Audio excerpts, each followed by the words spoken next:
So friends, আমরা recent দেখলাম যে চ্যাম্পিয়ন ট্রফি খেলার জন্য শ্রেয়াস আয়ার আবার জাতীয় দলে কামব্যাক করেছেন। জাতীয় দলে ফেরা মাত্রই তিনি অবশেষে মুখ খুললেন যে কেন কেকেআর তাকে রিটেন করেননি বা দলে যোগ করেননি। তো আসুন বিস্তারিত জানার চেষ্টা করি।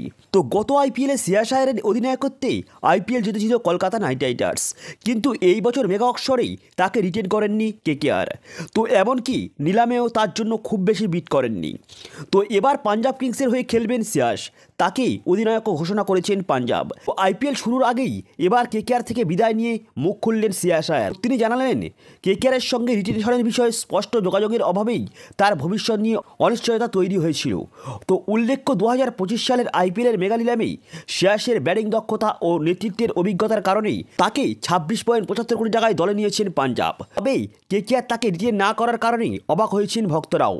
তো শ্রেয়াস আয়ার নিজেও হতাশ হয়েছেন। তো কেকেআর তাদের দলেই আঞ্জ রাসেল, সুনীল নারিন, রিঙ্কু সিংয়ের মতো খেলোয়াড়দের রিটেন করলেও শ্রেয়াস আয়ারকে ছেড়ে দেওয়ার সিদ্ধান্ত নিয়েছেন। তো যদিও কেকেআর নিলামে চলাকালীন শ্রেয়াস আয়ারকেই দলে নেওয়ার চেষ্টা করেছিল, তো কেকেআরের বাজেট কম থাকার কারণে 10 কোটি টাকার বেশি ব্যয় করতে পারেননি। তো এক সাক্ষাৎকারে শ্রেয়াস আয়ার জানান, কেকেআরে আমার সময়টি অসাধারণ ছিল। চ্যাম্পিয়নশিপ জেতা ছিল স্বপ্নের মতো, কিন্তু শিরোপা জয়ের পর আমার রিটেনশনের বিষয়ে আলোচনা করেছিলাম। তবে কয়েক মাসের মধ্যে কোনো স্পষ্ট পদক্ষেপ নেওয়া হয়নি। তো পরিস্থিতি এমন একটা জায়গায় পৌঁছেছিল যে আমরা পারস্পরিক সমঝোতায় আলাদা হয়ে যাই। তো আমি অবশ্যই হতাশ হয়েছিলাম। একদিকে তো সঠিকভাবে আমার সঙ্গে যোগাযোগ করা হয়নি। তো রিটেনশনের তারিখের এক সপ্তাহ আগেই সব জানতে পারি আমি। তখন আমি বুঝতে পারি নিশ্চয়ই কোনো কিছুর অভাব রয়েছে। তো আমি নিজেই সিদ্ধান্ত নিতে বাধ্য হয়েছি।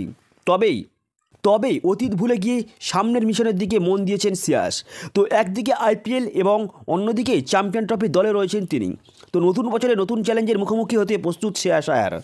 সো বন্ধুরা, আমরা আশা করি বুঝতে পারলাম শ্রেয়াস আয়ার আসলে কেন কেকেআর ছাড়লেন এবং কেকেআর ম্যানেজমেন্ট তাকে কেন রিলিজ করেছিল। সো এই ছিল আজকের ভিডিও ভালো লাগলে অবশ্যই লাইক, কমেন্ট এবং চ্যানেলে প্রথম সাবস্ক্রাইব করে যাবেন। So good bye.